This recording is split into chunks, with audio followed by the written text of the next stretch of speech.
I feel like I just think about it all the time, programming in some aspect, whether it's the gym programming for the following week, whether it's a competition that's coming up, whether it's a competition I just reviewed, or like one that's coming up like Rogue, and I'm thinking about what they might do. I feel like I'm thinking about it constantly, but I don't think there's a better time, like creatively, for me to get the most out of kind of like the juices flowing than there is like the month before Crucible and the month after. So that 2 to 3 month period is like, okay, I did this year. I need to make sure I do this next year. Okay, I did this year, but I didn't do it really the way I wanted to. So I'm going to do it this way next year. It keeps me from just like changing my mind in 6 months when I know how I feel right after this year. And I know what didn't really get tested and what I want to test. And this is the time where it's like legit. It's not like in 6 months I'm like, well, I don't know. I don't know. I'll talk myself out of it. Like, no, now is the time.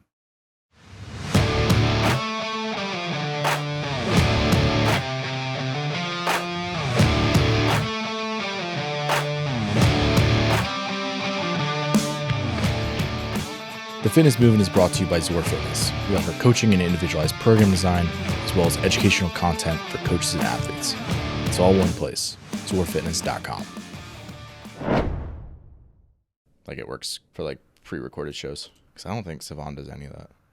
No, I think it took him maybe a year or two for Souza to convince him that he needs to do everything live.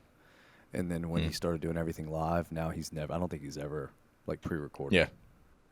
Since. So, which, over the years, however you look at it, could be detrimental or could be really smart. So depending on what the topic is and what ends up coming out of his or Taylor's, I think generally or for him whoever's mouth. Yeah. Well, sweet, dude. Thanks for doing this.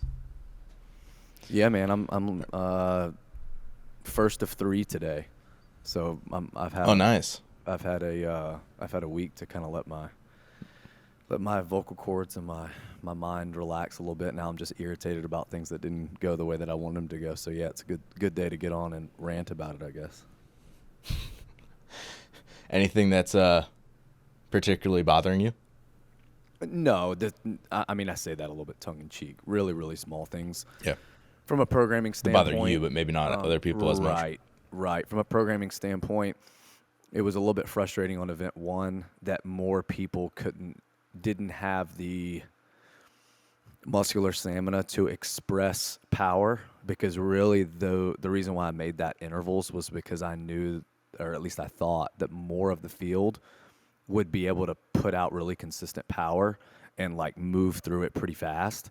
But what ended up happening was, especially on the female side, by round 3, it was more just like, how can I hold on muscularly? And not very many of the women, and then only maybe a handful or 2 of the men could actually like make it a fitness workout and not just my grip's blowing up, my triceps are blowing up, my shoulders are blowing up, whatever. So that part of it, because, I didn't have anything really, really short. And when I looked at everything, I was like, well, there are a few opportunities for a sub-5 workout, but none of these are truly like a power output test. And so I was kind of hopeful that more people in event 1. Now, if you had asked me how many people will go sub-7, I would have said, I'll bet the amount of money that I gave away that no one's going to do that. and then Colton and Taylor both did, which was really, really impressive to see in person, but also a little bit like, maybe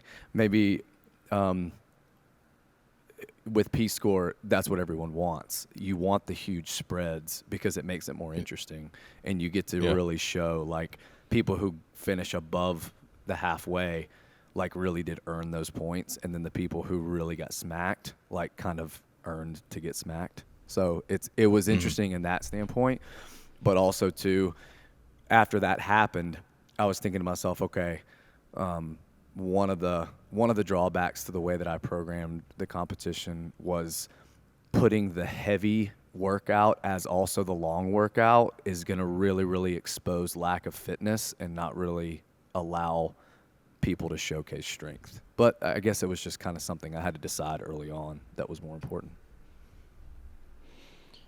Yeah, but I guess with P-score, like you need to, like, for example, if you had like a 40-minute erg-based workout that was like not for calories, like everybody's P-score would just be so tight. Right. Like there wouldn't be much separation on the leaderboard. Sure. It's almost like even in like a long workout, you want to make it where it maybe encourages you to make it have more separation. Yeah. Yeah, there are definitely workout styles and formats that do not work with P-score. And I've kind of learned those over the past couple of years. I think the first time we used it was the year that Luke won. So that would have been, let's see, Jason 21, Taylor 20. No, Jason 20, Taylor 21, Luke 22, Austin 23. So that would have been, this would be the third year, I guess, we've used P-score. Early on, I programmed some that because of like the interval base or for other reasons, it really didn't work as well. Or because I didn't think about, you don't have to program tie breaks, but you need to make sure that for the most part, a rep is equal to a rep of something else. So like, for instance, I was a little bit worried that more people would get capped during the runs, and the runs were only one rep per lap. But like if you're 120 meters ahead of me, you should get more points than I do. But there's no really way to score that. Well, luckily, though, I pushed back the flow to where it was all really close, and that was probably the best decision I made of the weekend. And I really only made it logistically so we could be done by 5 and have the rope climb workout preset. But it ended up really working because it sped everybody up. Like, just imagine if you guys would have rolled your bars forward down the whole floor and transitioned on and off. I mean, so many people would have been capped on the run, and it would have been kind of it would have been very questionable from a scoring standpoint. Like, you have all these people that got 2 out of the 3 laps on round 3 in the earlier heats, but they're all tying, which is not really what you want, so. Yeah. For the people who got capped on the 2-part second workout, it's like you're like into like the double unders and you lost like 20 reps there. Sure. Like probably like those people weren't in contention for the leaderboard or like podium anyway. So, but like that's the sort of thing that it can get kind of weird, where it's like, you end a workout with legless rope climb reps, or like a run 200 meters equals 1 rep versus like a drag rope double under. Oh yeah. And I guess that's maybe one of the arguments against it.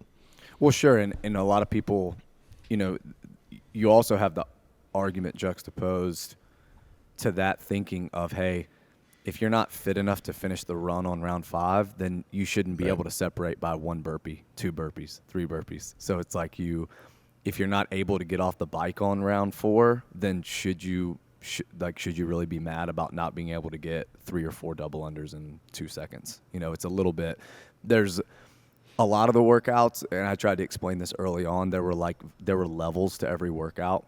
Like, there were levels of fitness involved to almost every workout. Like, for instance, workout 4. At the bare minimum, you could either do the thing or you couldn't. So you could either do the strict deficit or you just couldn't. And then after that, maybe you could only do 2 rounds of it, then you start to get to failure. And then after that, maybe you can do all the reps, but can you do them all in 8 minutes? And then after that, you could do all the reps, but can you push the sled too? Like, so there are definitely levels to the fitness in that workout, where to me, it still served as the second strength test. Like, I'm interested to hear your opinion on that as a competitor, but the way I try to describe the competition, a strict deep deficit handstand push-up is an issue of strength. It's not an issue of skill, and it's not an issue of anything aerobic. It's either you can do it or you can't. And unfortunately, the movement doesn't get much love in competitions anymore. I mean, it was programmed, in 2015, and then Rogue did it twice on parallettes at their in-person competition. But really, to me, like, it's not really any different than a heavy bench press. Like, yeah, some people are good at that and not good at the overhead pressing, but that workout, like, the sled wasn't easy. It wasn't a throwaway. And a lot of people moved it well, and a lot of people did not move it well. And sure, it just affected the handstand push-up, but I'm interested in your opinion. Do you see that as almost a second strength test in the competition, or did you still see it as like grunt work? No, my legs were burning before the bike. Well, considering a lot of people are staring at the wall, I think you could probably say it as gymnastic strength test. Right. But I guess like most strength tests, like once you're above the level that you need, it then becomes capacity. So like in practice, I don't have a flip sled, so I was doing like just a drag sled, and I kind of had my arms like this, like trying to simulate like my shoulders are probably gonna be a little tired from it. But I was like very limited by the strict handstand push-up in practice. And when I was out there, I was just like taking my time with my breaks, not because my handstand push was retired, but because I didn't want to go back to the sled. Like the sled was felt like the workout to me. Cool. And I wouldn't say I'm like elite at strict handstand push-ups, but like for me, it didn't seem like that was the thing that was necessarily slowing me down. Yeah, it was really cool to hear how many people said, dude, the sled was like, it was hard. Like it wasn't too easy. Oh, it was very hard. It was way harder than expected. I did a ton of, like, since last year, I was like, there's this thing you can do with the flip sled. It's called a lineman push. And I really want to do it for a competition, but I just don't know how I would do it. And I don't really know, like, what I would do it with. And you remember the old games workout with the rope climb and the dummy push? It was like it was on the soccer field, and they basically drove like a tackle. The dummy drag? No, not the battlegrounds like actual mannequin dummy. No, this was like a tackling dummy that they drove. Okay. This was early, like 2010, 2011. Okay. And it was like, yeah, I don't actually recall that one. Push it down, climb the rope, push it back, whatever. It was really simple, but I was like, this feels way different than just pushing a sled, because not only are you pushing it, if you stop pushing it, it just falls. Like it's a little bit different trying to keep yourself upright and then also like driving it forward. It is a different feel. And I just knew a lot of people, unless they came into town early, weren't going to get a chance to mess with it. And I really, especially athletes at your level, where it's like games to fringe, even fringe semis at the very bottom. Like doing burpees over a yoke isn't a weird thing. A ton of people have done burpee get-overs, but you've probably never used a yoke for it, maybe. Everyone pushes a sled, but you probably haven't pushed it in that way. Everybody has climbed ropes, but maybe you've just never climbed a thick one. So I like to put some kind of adaptation in the competitions that doesn't steal the show and take away from everything. Like if it was regular strict handstand push-ups, it's like, well, why are we even doing them? We should just be pushing. We should just push the sled 100 yards for time and see who wins, And what was really, really cool in that rope climb workout is that, dude, the weightlifting mattered a lot. Like I think unless you just couldn't do the legless, which is more so on the female side, some people just got really, really slowed down. That was like a fitness test / who has the overhead stability at the end. Like I thought that was awesome, and I was not expecting that. I was expecting that workout to be a little bit more of a gymnastics grip limitation versus like changing it. Because it was kind of last minute. Originally, I just had regular bar overhead squats for both, and I was asking a couple of the people. I was like, the name Thick and Thin, like, is axle bar lame? Like, is that cheesy or is that cool? And everyone's like, dude, that's so cool. You need to do it. And I was like, well, I don't know. Like, is it just going to be a hand size thing for the females? Like, if you have little hands, you can't even do it. They're like, no, dude, they can learn how to do the strongman, like mixed grip, put it on your belt, get it overhead. Like, people can figure that out in 2 weeks. And I'm so happy that they pushed me to do that, because that ended up creating a lot of drama. Like, I don't know if you watch the women, but seeing Lydia kind of implode at the end and not be able to finish the workout, and everyone thought, is she going to drop from the podium? And like Emma Harvang didn't like 3:21, which is insane, like insanely fast. And like Matthias did it insanely fast in heat. I guess that was a heat before yours, right? Yeah, 5, I think. Yeah, I mean that. Some of the performances that people were able to put out on that with that kind of funky implement with the thick rope and the thick bar, I was really happy with. That was cool. So, yeah. I was talking to Joe Piero, and one of the things that he said, which I agreed with, was that like the axle bar almost felt easier to overhead squat once you got it up there. It was like very comfortable once it was up there.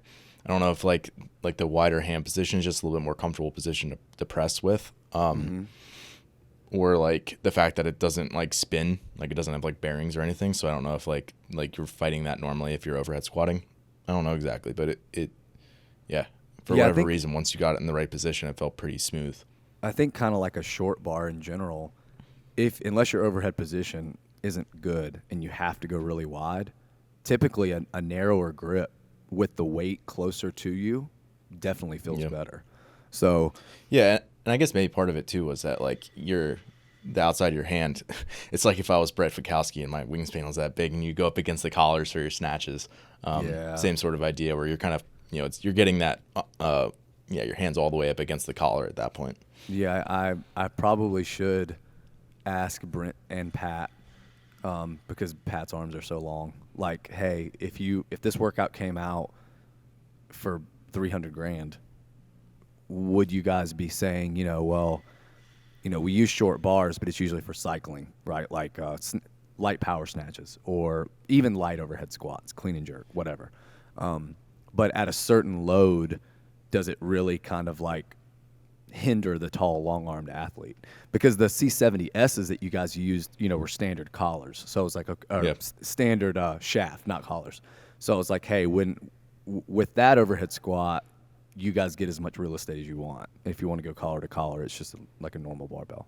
But then it's extremely different with the axle. So I don't know, too, though. Like the best in the world, I mean, they can usually just adapt and go more narrow, right, if they have to. That's what I was going to say. Like, for both those guys, it wouldn't be an issue to be in a narrower overhead squat grip.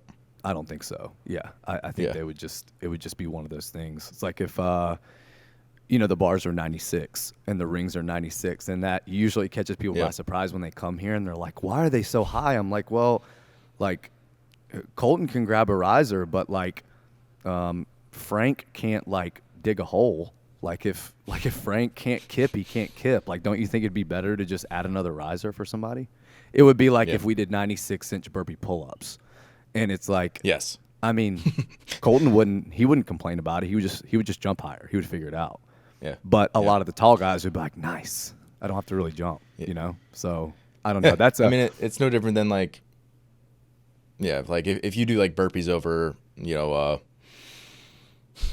you guys did them over a crash pad the other year or something like that. Maybe that's not the best example. Like even like just burpees over a bar or over a dumbbell, maybe.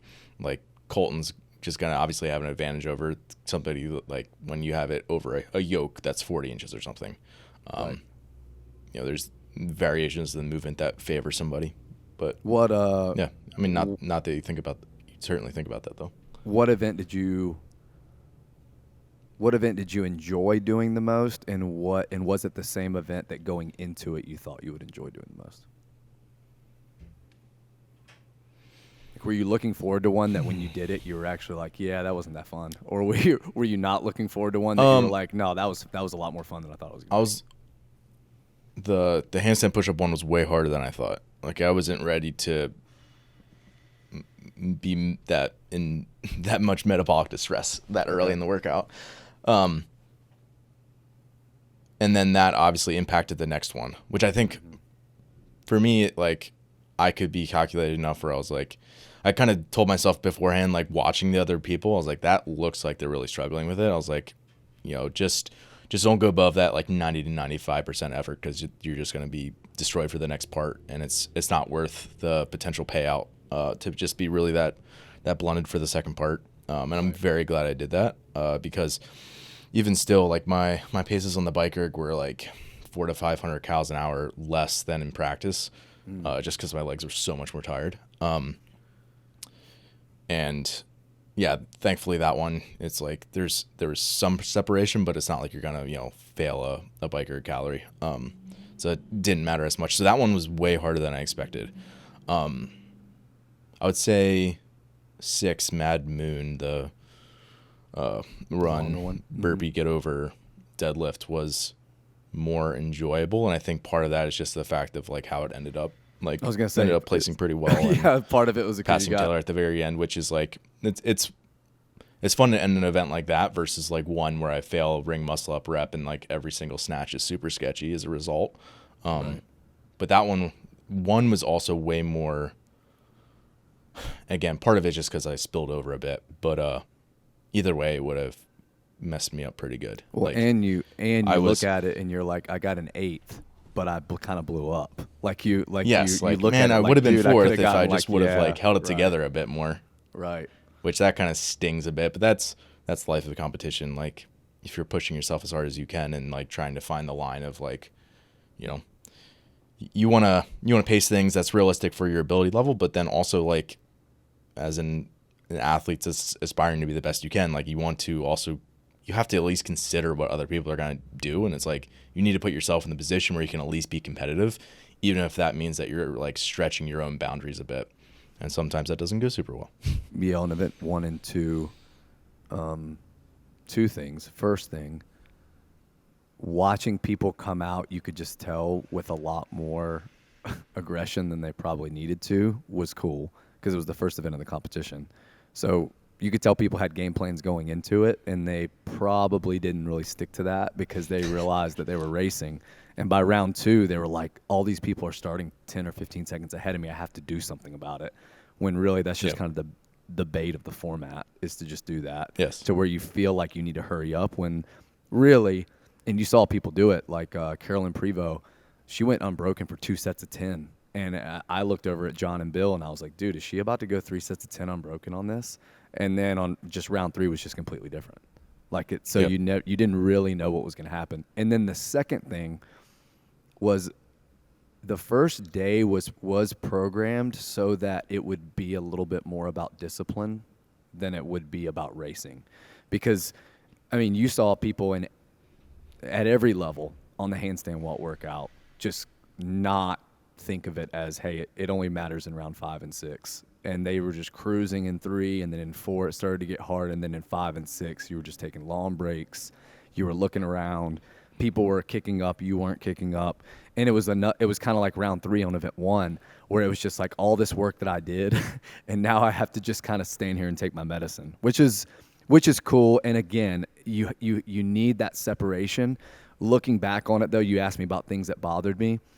If I had a redo, I would have written that workout as just 40 feet. It would have not had to be unbroken, because I think that took away a little bit of the fitness and the gamesmanship of the workout. Like, is someone going to try to go 10s with quick breaks? Is someone going to try to go 20s? Is someone going to try to go unbroken? Like at the tip of the leaderboard, they all probably would have still gone unbroken. But I think it would have been a little bit more interesting to watch for some of the middle and lower finishers if I would have just said, yeah, just do it. It doesn't have to be unbroken, you know? Yeah.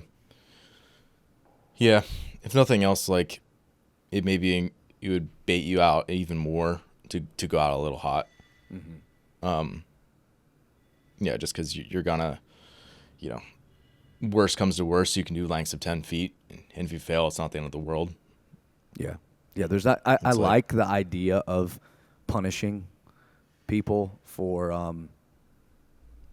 like a drop on a wall ball or maybe a trip up on a jump rope, but it needs to be done well, or else it's a little bit like this is just execution. It's not really fitness based. So I don't know. I mean, what I thought was really cool is that the masters and the individuals, like I only saw 1 or 2 people in the whole competition fail a handstand walk.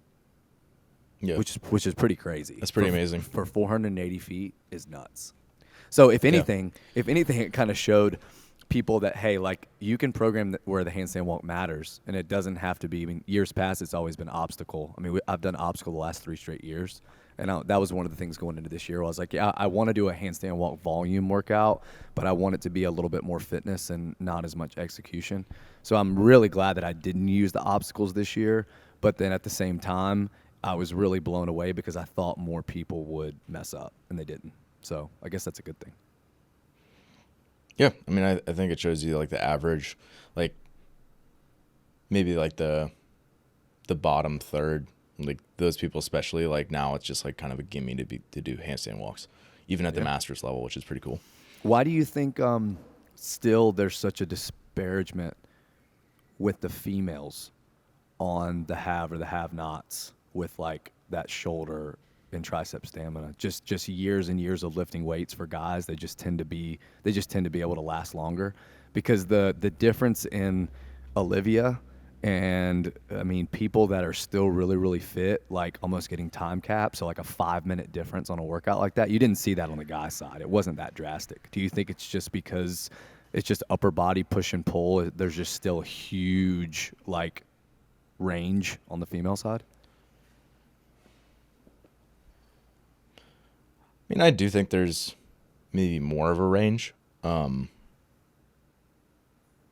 But like I think oftentimes women are better with straight arm, like the support position. That's what it seems like, yeah, which is interesting. Yeah.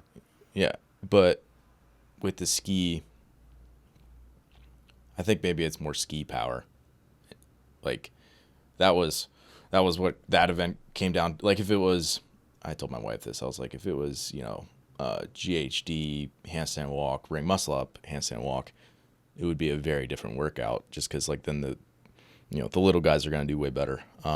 But with that format, it was, you obviously couldn't ski harder than what you were, your muscular endurance was gonna allow for, but you could really kind of push it. Where I think, there's just some of the women who would typically be better at handstand walks are probably just a little bit not as good on the erg power side of things. And that's where like it's rare to have maybe that combination of the two, which is probably maybe a little bit less rare for a male to have that combination.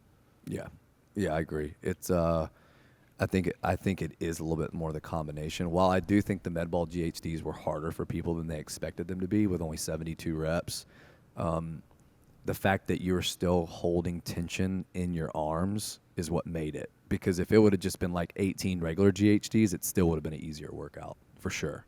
Because the arms at least would have gotten like 30 seconds to just chill before kicking back up again. And I think that the combination was more so the issue, like you were saying. Some of the coaches try to just push back and just say, no, I just think it's like if it's over 7 or 8 minutes, you're just going to have girls that blow up more so than you're going to have guys that blow up. It's just so much time inverted. But I kind of agree with you that it seems like the straight arm. I don't agree with that. Yeah. So. Yeah. I mean, there's arguably probably there's women who have better muscular endurance than a lot of the guys. And maybe part of that's just like there's more female gymnasts who are coming out of, a background that allows them to have really good overhead positions, but maybe that's also just due to things like muscle mass. Like they're just a little bit better overhead positioning wise than some of the males.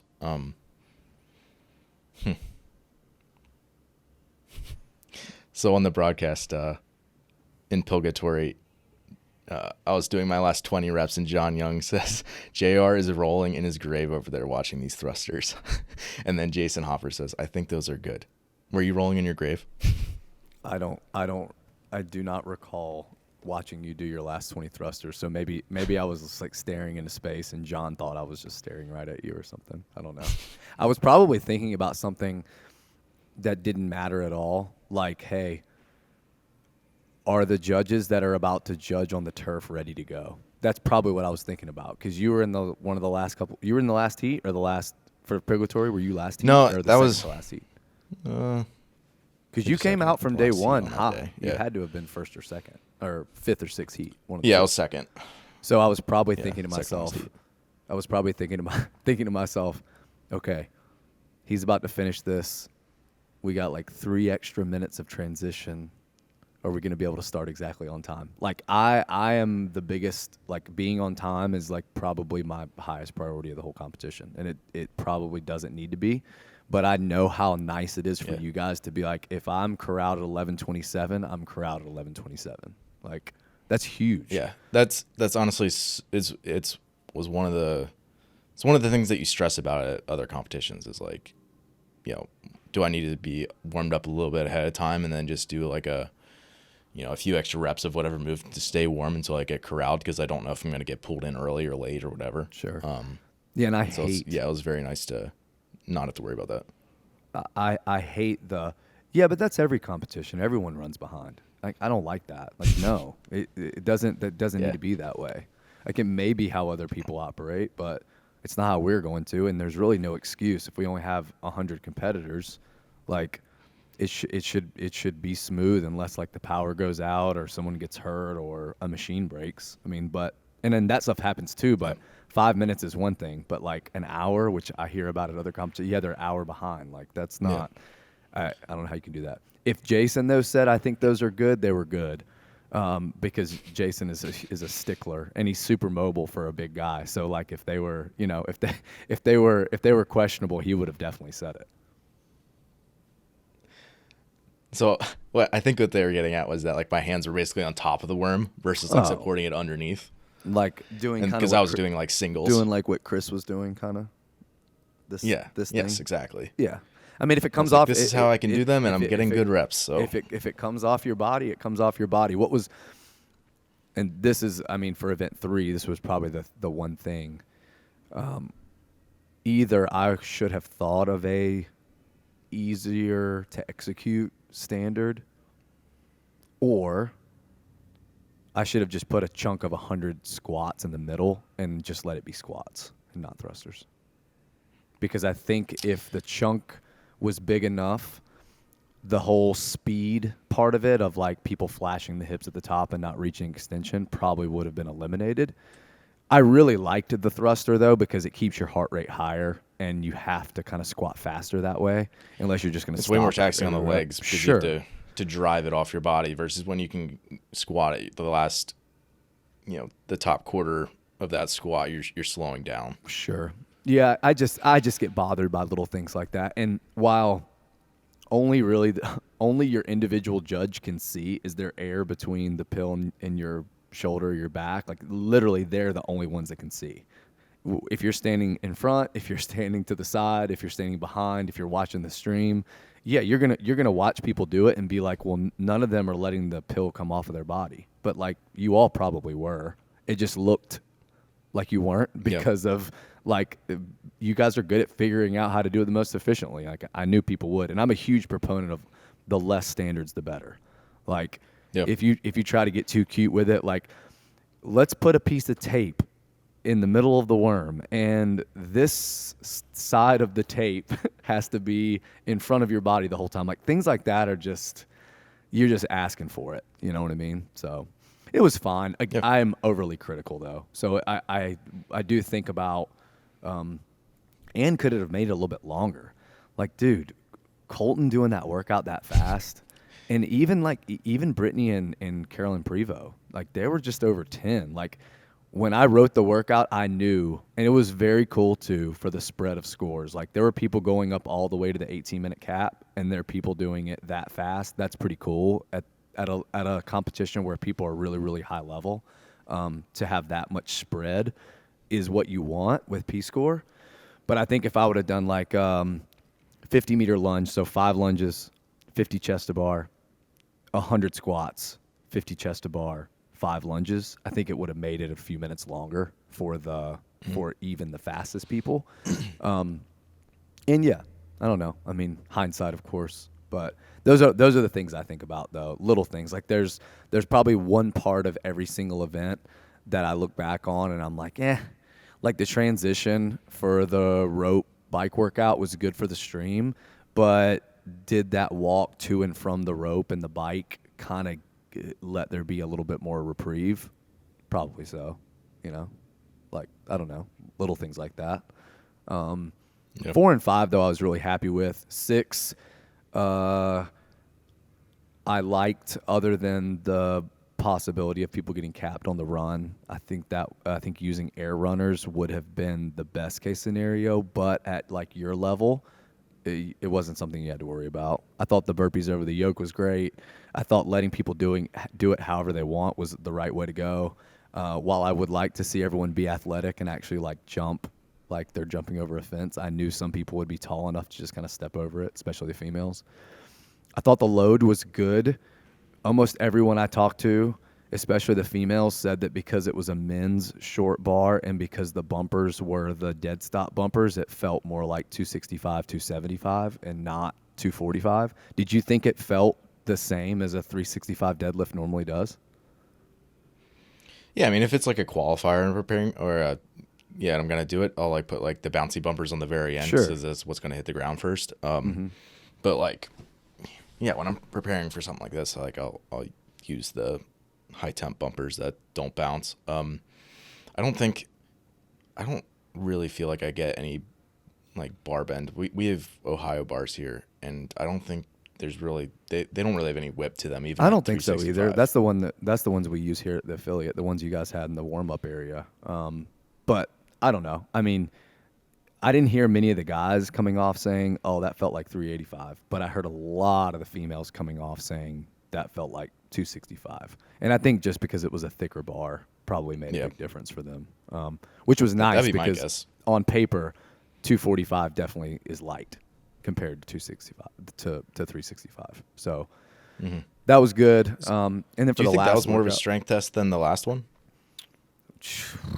That's a good question because I told you early on I thought that the weightlifting mattering a lot in the last workout was not something I expected because I know John especially and a lot of people are like, well, Crash is always limited by gymnastics for the women. But like I can look back at the workouts and pick 4 of them where the weightlifting played a major role, like easily 4 of them. For the women, Yeah, I would not say it was like skewed towards gymnastics. for the women, I feel like the weightlifting may have been more relevant in the finale than in the workout 6. I think the run and the burpees just pummeled people, more so the females, where you had females that were really strong on the deadlift, but they couldn't use that strength because they didn't have the fitness to do it. You know what I mean? Yep. They couldn't run hard enough and they couldn't burpee fast enough. Yeah. I want to go into your backstory just a little bit because I haven't heard much of your story. How long has Crash been around? The gym? So my wife and I took over payments essentially for the rent in the previous location in 2015. And at that time we were not affiliated. It was called Black Sheep Training Center. And the couple who owned it were going through a separation. And they said, hey, listen, we're going to either sell everything and tell the landlord, yeah, find a new tenant, or we know that you really want to own a gym one day. You and your wife can take it over. And we were about to get married. We were moving. And my wife was starting pharmacy school all in like the same 2-month period. So, of course, perfect timing. But she knew that it was kind of like my career goal. And I was a full-time nurse at the time. I was doing home health nursing and then like coaching classes. So 2015, we took it over, renamed it. We were in that location until 2020. And then right around COVID, we opened up the facility that we're in now. It was a forklift repair shop. It required a ton of renovation and a lot of work. Still does. It's like one of those just old buildings you have to continuously fix up. So we've been here since 2020. Yep. Wow, so you're a nurse. Yeah, I mean, I keep my license active, but I haven't practiced since 2021. Yeah. When did you realize you didn't want to do that anymore? When I got into the gym full time, it's gonna sound bad, but I'm sure you'll be able to understand. I was going into people's homes. A lot of the patients that I saw were like recovering from surgeries, or we're trying to get back from acute conditions. But the majority of the patients I saw, I was seeing for chronic illness. So I was seeing for diabetes, high blood pressure, heart failure, recurrent pressure ulcers, debility, falls, all that kind of stuff. So there was a huge disconnection and a huge loss of gratification that came from me seeing a lot of these patients that didn't want to help themselves. I was seeing a lot of patients Yep. and I was trying to get them better, but really they didn't care. So like I would go and talk to a guy about checking his blood sugar, and he'd be like, if they take another toe, they take another toe. You know, it's like, it's one of those things where it's like, well, what am I doing? Like I'm just going and just like, I'm just going and getting signatures and charting for a paycheck. And there's really not any, like, I walk out of that house and actually did something for someone. And I really enjoy helping people.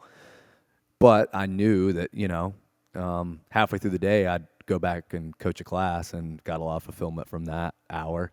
And then I'd go back and see more patients. And there were a lot of patients that I saw that made huge strides and really got their lives back. And that was awesome, but that was few and far between. So I think just the idea of walking into somewhere every day, and I mean, you understand it as a gym owner, working with people that want to get better at something is what everyone wants. That's in a, like, hey, I work with people. Like, this stuff is too hard for you to come and do it every day if you don't want to, or if you don't want to use it to get better at the thing or to get better at something else in life. So I think when I came and opened this location up, I actually got laid off from my home health job. And it was like the biggest blessing in disguise. I was like losing it. My wife was like, listen, they're going to pay you for 6 months to just get the gym ready and open it up. And then at that point, you just need to run the gym full time. So the kids have grown up here in the gym. Like one of my little girls is in first grade now, but all the way until like 4, no daycare. So unless my mom or my wife's mom was like helping out, they just came to the gym with me. And they're just with me all day in the gym. And I have a 3-year-old. Same thing with her. So like being able to like raise them in the gym around adults. I mean, it's done so much. Like teaching them just how to be around adults has been really cool. But then also too, just their normal day is just running into the gym and seeing people work out and jumping on the rings. And it's just, I don't know. I never would have expected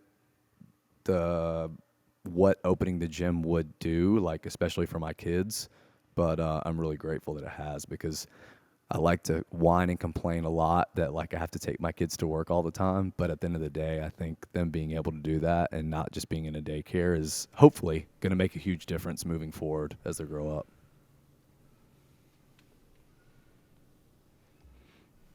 Yeah, I mean, that was not something that I thought about when I opened a gym, but it's been really cool to see, like, yeah, their relationship with the gym and the other people at the gym, and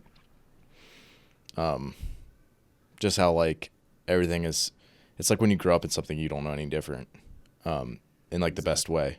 It's like they're surrounded by people who are trying to be at their best, and taking ownership of their health, and trying to accomplish cool things, and to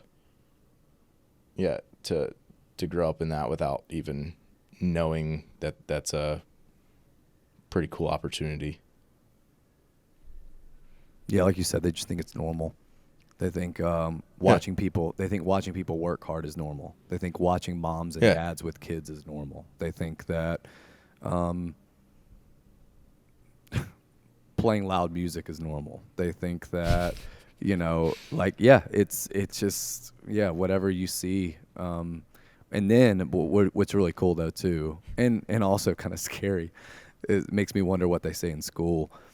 But when they see maybe people who they know don't look healthy, or when they see people do things that they know they're not used to seeing, they're like, why do they do that? Why are they? It's like, yeah, well, what you see every day in the gym is not how most people live. Like, and my 6-year-old's old enough to where she can understand stuff like that now, so which is also cool. And I'm sure she's gonna get questions from teachers and from like classmates and stuff, and she'll just be like, well, why don't you work out? Like, they'd have more energy if they worked out. Like, she'll start to say things that I'm sure she hears me say to her, so That's cool, but they also don't just hear it from you then. It's like they're also seeing other people do it, which I think is helpful. It's not just getting like, crammed down their throat. It's also just something that they just see all the time, so they know it's true.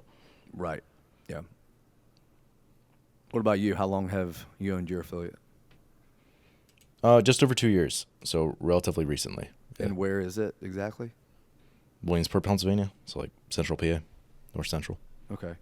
The Laura, short hair, not Ashley, the one that did the corral briefings, but Laura, the one that was at the table to check you guys in all the time. She's she's on top of it. She and her husband are from PA, and they're actually the people who helped me put the down payment on this gym for the bank. And we actually bought our home from them. They're good friends of ours, and they haven't been able to come the past few years for Crucible, but yeah, they're from PA. So whenever I hear of someone else from there, I wish I would have known that early on. I could have linked you guys up. It seems like whenever someone comes from PA, they like live within an hour of where they live, so it's cool. Yeah. A lot of woods, Penn's Woods. Yeah. You said Waynesville? Williamsport. Waynesport. Okay, gotcha. I'm gonna text them, let them know. Yeah, it's the home of the Little League World Series is what everybody knows Williamsport for. Gotcha. Okay. And is the gym full-time? Your full-time thing? Yep. That's cool. Yeah, there's a little bit of overlap when I had a job. I was originally a teacher, and then was like, yeah, I can't do this for a career. And my wife got a job up here because she grew up around here, so we ended up moving back. And yeah, I got a job at a local healthcare company for a little bit, and it was just like, paying the bills, and that definitely allowed me to start with this though. And I've been doing some of the online stuff, online coaching, and was at an affiliate and doing some other stuff. But yeah, it was nice to jump in with both feet at that point. Yeah. How old are you? 31. Okay. You've been like pursuing it competitively for how long? Like 2017 was my first open. Okay. I got you. So not forever, but you're seasoned too. You got. I was watching you compete. I could just tell that you knew how to work out, and what I mean by that is I see a lot of people who are really fit that have no clue how to work out.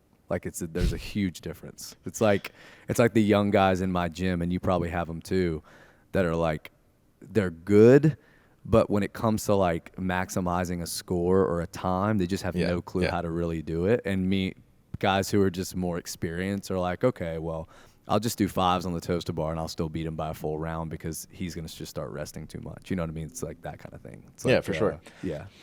And you can usually tell the gym owners usually have that because it's like what you have to teach people all the time. Like, hey, instead of trying to go unbroken and then chalking for 30 seconds, why don't you like do 3 sets and only rest for 15 seconds? Yeah. Yeah. Also is like, there's being a coach, if you are analyzing what people are doing and trying to help them improve, like it's just between maximizing movement efficiency and then like pacing. It's like you can't think any other way. Sure. Yeah. Yeah. It's kind of interesting. Like, not that I want this to be about me, but like I've only really traveled to compete the last like 2 years. So it's only local stuff up until that point. So it's like, repeatedly trying to make a regional or something, and then like, doing a local comp some other time. So it was like competing, but like not really, when you're not actually going against people who are any good, it doesn't really, it doesn't actually open up. It show you like really dramatically like where your holes are that like you actually need to fill and patch up. Do you, is there anyone locally that you can do like the open quarterfinals? I mean, the rumors are that outside of some in-person competitions that are going to qualify for the games, that everyone's getting to the games via online this year. So I'm curious, all the guys like you, do you have people around? Like Taylor versus the World, I think was a kind of a nuanced thing, but now I think people are realizing that, hey, if they go online, like I need to create an atmosphere like that for myself to give myself a chance, because if I don't have people to race and I'm just relying on being able to push myself, it's almost like unless you're the elite of the elite, it's tough to do. Yeah, unless you're someone who's just like your fitness level will get you through either way. Yeah. Then obviously your environment makes a big difference. But that's no different than like the open. Like it doesn't really matter if the environment's great, but it always is. Like, yeah, just because you'll make it through either way, and it doesn't really matter.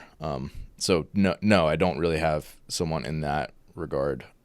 Which has like honestly been like one of the most challenging things throughout my career is like, we're happy where we're at, but if you don't have the environment you want, you got to create it. So that's one of the reasons why our gym exists. Yeah. Yeah. While I don't really think the investigation results are ever going to come out, people are waiting on them to come out, and I don't think they ever will. I do think that CrossFit will and kind of has to say something about next season pretty soon. I think that like affiliate owners like us, people are getting antsy. And yeah, I mean, we just need to know something. Like everyone's asking me when Crescendo is going to be. I'm like, I don't know, because I always schedule it based on when the teams have to compete in person or online. Like it's always a little bit before semis and a little bit after quarters. So is there even going to be a quarters? Are they even doing teams? Like all those questions I don't even have the answers to. I think everyone kind of wants to know what the process is going to be like. I feel like they have to do it pretty soon. Yeah, I mean they have to come out with something. Or at least just say, hey, the open is going to be this week. Like even that would be enough to keep people, engaged until the next announcement or whatever. Just tell us when the open's going to be. For sure. Because I think for affiliates especially, if you don't have the open, it all kind of dies. So I don't think they're going to they're going to get rid of the open. So just tell us when that's going to be, and then we can kind of plan on that. Is it going to be 3 weeks or 5? Like if they're going to use it as a qualifier to semifinals or to the games, I think we might be going back to 5. Which I'm not really looking forward to, but I think that's probably what's going to happen. Hopefully they lunge and have some other stuff in there besides just phone booth fitness. Yeah, if they qualify straight through. If they're going to use it as a real qualifier and not just 25%, they need to make you do some other things for sure. Last year was for what they wanted it to be, probably the best they could program. Right, pretty low barrier of entry. Pretty reasonable for affiliates to get through, but also too, looking at the leaderboard, you're like, well, it's not really a complete fitness test. So, yeah. I heard that you already have 2025 programmed. Is that true? I would say it's 80% done. Yeah, I really like to. I feel like I just think about it all the time. Programming in some aspect, whether it's the gym programming for the following week, whether it's a competition that's coming up, whether it's a competition I just reviewed, or like one that's coming up like Rogue, and I'm thinking about what they might do. I feel like I'm thinking about it constantly, but I don't think there's a better time, like creatively, for me to get the most out of kind of like the juices flowing than there is like the month before Crucible and the month after. So that like 2 to 3 month period is like, okay, I did this year. I need to make sure I do this next year. Okay, I did this year, but I didn't do it really the way I wanted to, so I'm going to do it this way next year. I think it's really it keeps the it keeps me from just like changing my mind in 6 months when I know how I feel right after this year, and I know what didn't really get tested and what I want to test. And this is the time where it's like legit. It's not like in 6 months I'm like, well, I don't know. I don't know. I'll talk myself out of it. Like, no, now is the time. And really, dude, I mean, as pathetic as it may sound, like it's really, really, really important to me to get it right. And sometimes it takes 8 or 10 months of just like little tweaks and setting it up out here on a random like Saturday when the gym's empty, or like, I mean, it's not just like throw it together and then, okay, it's done 2 months before. I mean, I hear about these competitions where they're supposed to release them and they're not even done with the programming. Like they're changing it all the way up to 2 weeks before. Like when you guys have them 2 weeks before, they've been like 99% done for months, but like outside of a time cap or something. Because I want to make sure that when I send them to you guys, like I'm not going to come back and change it. Like that's a huge pet peeve for me. Is like I send the workouts or I release the workouts, and outside of a typo, like I think we put 8-minute cap for the last workout and it was supposed to be 6. So like outside of something little like that, like what if I told you guys it was going to be strict deficit and then everyone complained and I was like, okay, we're just going to kip. Never mind. You'd be like, what? That's crazy. Yeah. Thanks for doing this. Thanks for listening today. If you're someone who just started listening to the show, I would encourage you to subscribe so you can stay up to date. If you're someone who's been listening for a while, I would encourage you to rate and review the show. And lastly, the best thing that you can do to support our work is also the best thing that you can do for your performance. And that is by hiring one of our coaches. Until next time, stay the course.